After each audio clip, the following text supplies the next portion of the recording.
Hello, this is Monica Reinagel, and you're listening to episode number 493 of the Nutrition Diva podcast. Welcome. Our topic this week is omega-6 fats. How much of these essential fatty acids do you actually need?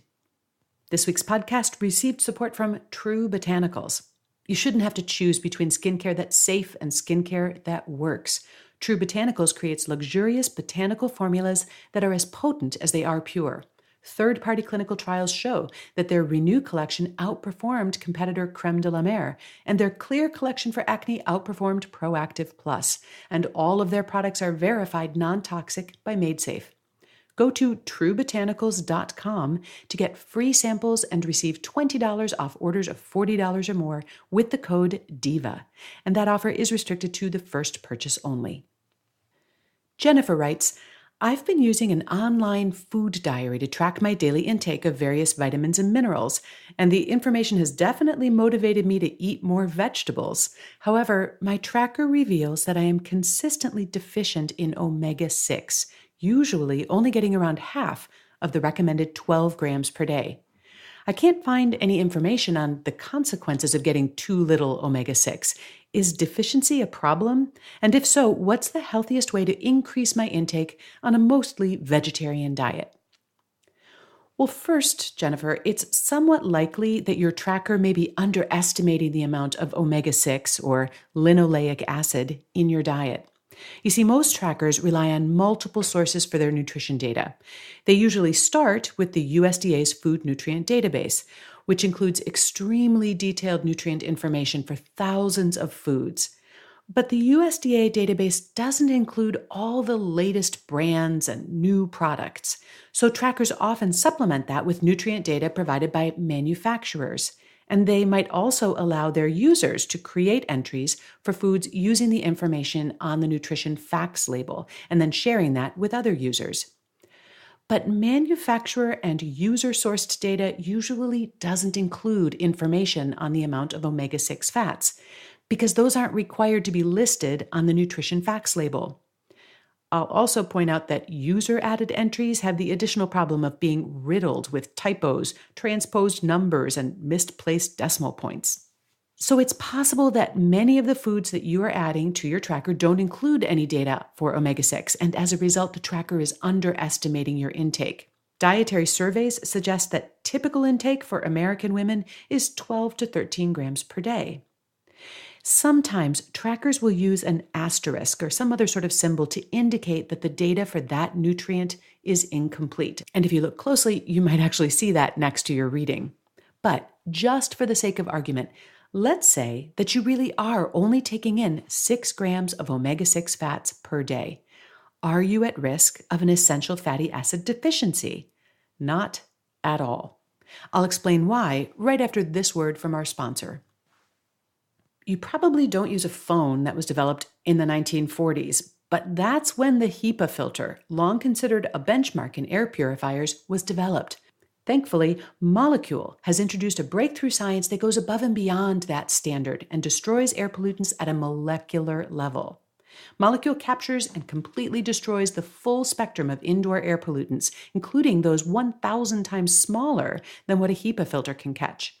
In a study of 49 allergy sufferers presented at the American College of Asthma, Allergy, and Immunology, Molecule's technology provided dramatic, statistically significant symptom reduction within 1 week of use. One customer even said she was able to breathe through her nose for the first time in 15 years. Allergy and asthma sufferers around the country can attest that Molecule has helped them better cope with their conditions. For $75 off your first order, visit molekulE.com and enter the code DIVA at checkout. Molecule, the air you are meant to breathe, is finally here. It's important to realize that the Institute of Medicine's recommendation for linoleic acid or omega-6 is not a recommended dietary allowance or an RDA. Instead, it's an adequate intake or AI value. An RDA reflects the average daily intake level that will be enough to meet the nutrient requirements of most healthy individuals. But when the agency feels that there isn't enough evidence to establish an RDA, They set an AI instead, and that simply reflects the amount that's typically consumed by healthy people. They reason that if that's the amount that healthy people generally get, it must be adequate. But it might be more than is actually required.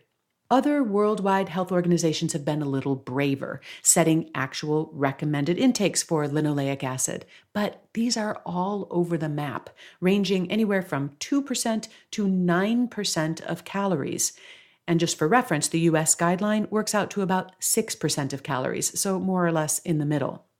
But again, these recommendations are not necessarily meant to indicate the amount required to prevent deficiency. They may also be taking into account things like preventing heart disease or how much total fat should be in your diet and what kind of fat you might be eating if you weren't eating omega-6. Now, the International Society for the Study of Fatty Acids and Lipids, ISFAL, suggests that 2% of calories, or around 4 grams per day, is all it takes to prevent nutrient deficiency.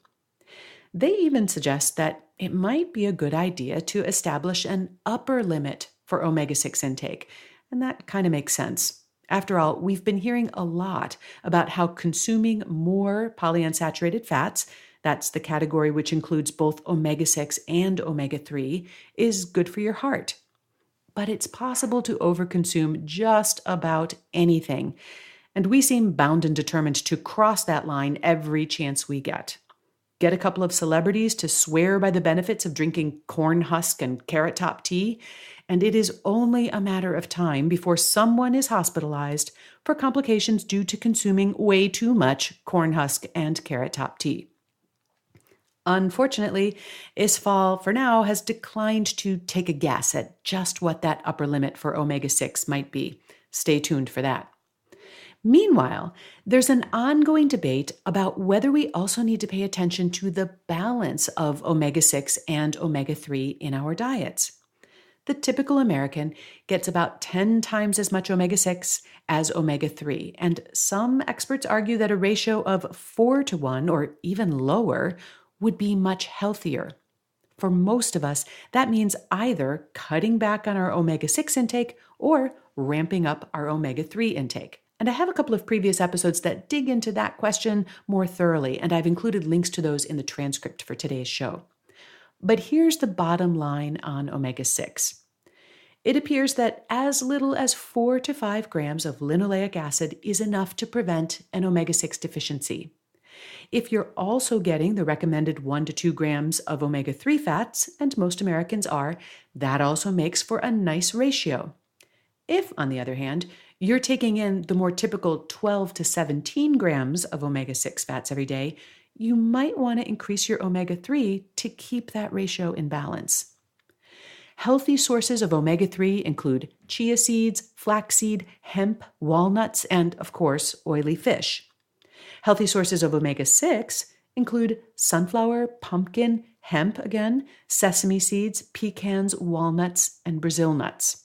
However, most of the omega-6 in the typical American diet comes from much less healthy sources, things like baked goods, snacks, fried foods, and other processed foods that are made with vegetable oils.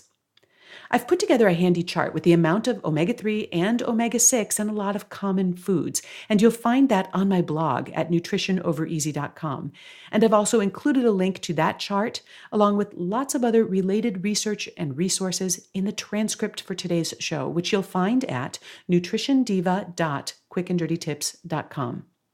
Questions? Comments? You can post them on our website or over on the Nutrition Diva Facebook page, where I also host regular live nutrition Q&A sessions.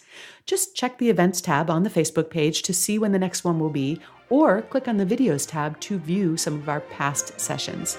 Thanks to Jennifer for her great question. Thanks to you for listening. And remember to eat something good for me.